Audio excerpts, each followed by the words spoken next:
बिहार के 243 सीटों पर चुनाव लड़ने वाली प्रशांत किशोर की जन स्वराज पार्टी बिहार के जनता में जो है वो काफ़ी प्रभावित भी किया है।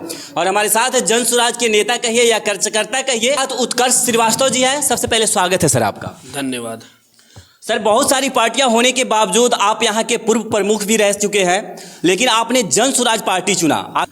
देखिए, एक आम जनता, इस सिकटा प्रखंड के जागरूक जनता होने के नाते सारी दलों को हमने देखा और जो बिहार की स्थिति परिस्थिति है, जो हमारी ग्राउंड लेवल की कहानी है, जिसमें हम लोगों को सुधार की ज़रूरत है, वो कोई नहीं कर रहा है।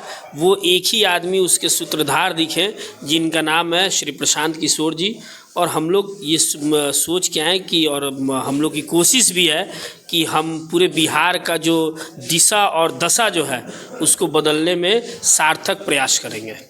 सर, बिहार में हमेशा से देखा गया है या तो गठबंधन या महागठबंधन, अकेले ऐसी कोई पार्टी नहीं जो बिहार में अपनी सरकार बना सके। और उसमें आपकी पार्टी जो प्रशांत किशोर जी की पार्टी है, अगर पूरे 243 सीटों पर चुनाव लड़ती है तो क्या वो जो है अपनी सरकार बना पाएंगे? आप लोग अपनी सरकार बना पाएंगे? देखिए, हमारा ये है कि हम लोग अपने कर्तव्य को कर रहे हैं। सरकार बनाना और नहीं बनाना वो इस बिहार में जो हमारे मालिक हैं, हमारे जो जनता हैं, उनकी अधिकार क्षेत्र की बात है। हम लोग अपने कर्म को करें और कर्म करेंगे तो फल ज़रूर मिलेगा। जब आप पेड़ लगाएंगे तो फल खाने को मिलेगा। पहले हम लोग अपने कर्म को तो पूरा करें। हम जब अपने कर्म को नहीं करेंगे, आप जो गठबंधन की सरकार कर रहे हैं, तो वो लोग बिना कर्म के जुगाड़ टेक्नोलॉजी से चलते हैं। उनका अपना काम है इधर से तोड़ उधर, उधर से तोड़ के उधर, इनको फंसाओ, उनको बचाओ, और वैसे करके वो सरकार बनाते हैं। हमारा वो कहीं कोई काम नहीं है। जन स्वराज का एक ही सोच है कि जो लोगों को एक ज़रूरत है, जो हर इंसान को एक बेसिक नीड है। अभी जैसे हमारा बदलाव हस्ताक्षर अभियान चल रहा है, उसमें माननीय प्रशांत किशोर जी ने जो 3 मुद्दों पे बोला है, वो एक बेसिक नीड है। हर व्यक्ति का जो भूमिहीन है, उनको भूमि चाहिए। आज वो किसी के ज़मीन पे, आपके ज़मीन पे, मेरे ज़मीन पे, सरकारी ज़मीन पे कब तक रहेंगे? कब तक हम और आप या सरकार अपने ज़मीन पे रहने देगा? उससे अच्छा है कि हम लोग उनको ज़मीन मुहैया कराएं। वो भी एक इस धरती पे जन्म लिए और हम भी लिए हैं। उनका भी हक बनता है कि वो भी एक सम्मान मनुष्य की तरह जिए। और हम लोग को पूर्ण भरोसा और विश्वास है कि जनता हम लोग का साथ देगी। बिहार में शराबबंदी को लेकर के क्या सोचते हैं आप? देखिए, शराबबंदी कहाँ है? कौन कहता है शराबबंदी है? शराबबंदी नहीं है। शराबबंदी के माध्यम से सरकार, देखिए, हर किसी का 2 स्रोत होता है पैसा का। एक जिसको हम लोग आम भाषा में कहते हैं, एक नंबर नोट, एक 2 नंबर नोट। तो शराबबंदी जो है वो सरकार का दूसरा रास्ता है पैसा कमाने का। शराबबंदी है नहीं। और शराबबंदी आप बताइए, अभी तो हमको लगता है कि आप किसी भी शहर में चले जाइए तो ऐसा नहीं है कि शराब आपको नहीं मिलेगा। उसका एक कोड भाषा हो गया है शराब का। लोग कोई शराब कह के थोड़ी मांगता है, लोग किसी ना किसी भाषा को यूज करते हैं और बेचने वाला और ख़रीदने वाला समझ जाता है कि हमको चाहिए और आराम से मिलता है। आप कहीं बता दीजिए कि शराबबंदी है और शराबबंदी बंद है, शराब बंद है, तो नीतीश कुमार जी क्यों हमेशा दिखाते हैं कि इस बॉर्डर पर इतना शराब पकड़ाया, उस बॉर्डर पर उतना शराब पकड़ाया? कैसे आ गया शराब?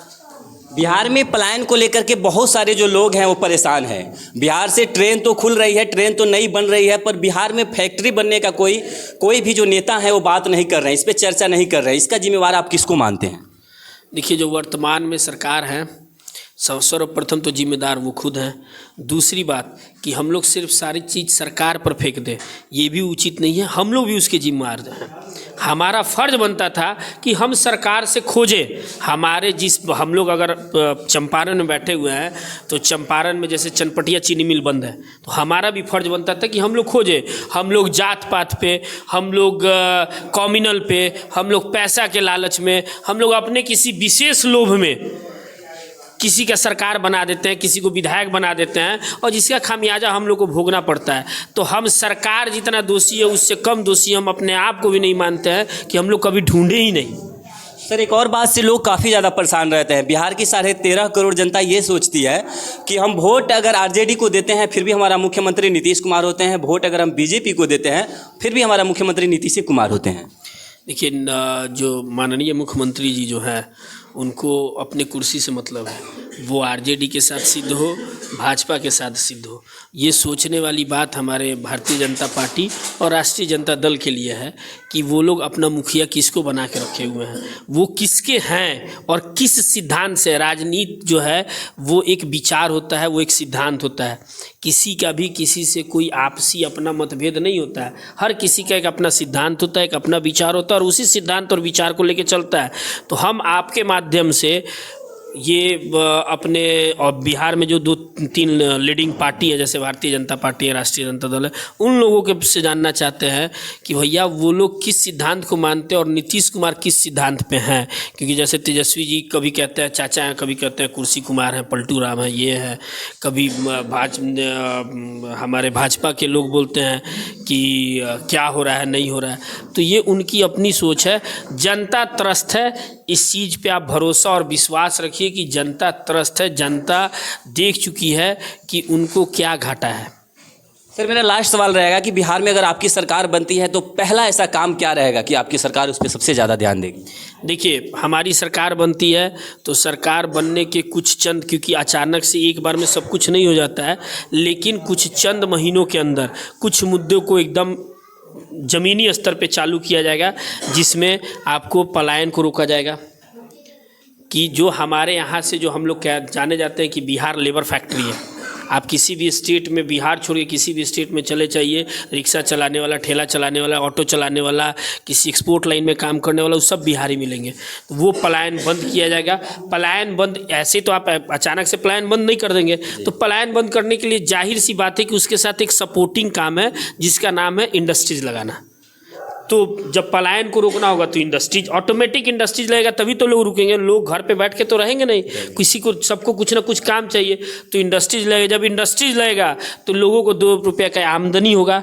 महिलाओं को जो स्वयं से इच्छा में स्वयं किसी कार्य को करना चाहती हैं, उनके लिए सरकार जो है, हमारी सरकार अगर आती है तो उनके लिए कम से कम दर पे बैंक से उन लोग को ऋण दिलाया जाएगा कि वो लोग आगे बढ़ पाएँ। क्योंकि अब हम लोग इस देश में जीते हैं। पहले हमारा जो देश था वो पुरुष प्रथा का देश था, अब ये देश पुरुष प्रथा का नहीं है।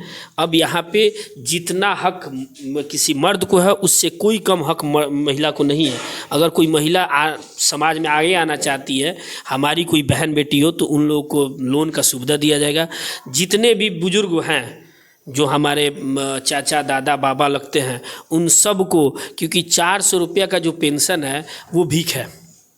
जी, आज के डेट में 400 रुपये का पेंशन भीख है। और बिहार में जो पेंशन की स्थिति है, 3 महीना दिया जाता है और 1 महीना के लिए उन लोग को बुलाया जाता है प्रखंड मुख्यालय में। और प्रखंड मुख्यालय में जो डाटा ऑपरेटर रहते हैं, वो उनसे कहते हैं कि भैया 400 रुपया दो, फिर से तुम्हारा नाम चालू होगा। AI टेक्नोलॉजी है तो अकाउंट फ्रीज हो गया है, तो ये हो गया है। वो कोई ना कोई बहाना बना के 400 रुपया लेते हैं। तो एक बात बताइए, आप 3 महीना में 1200 देते हैं और 400 अगर ले लिए तो 800 हुआ।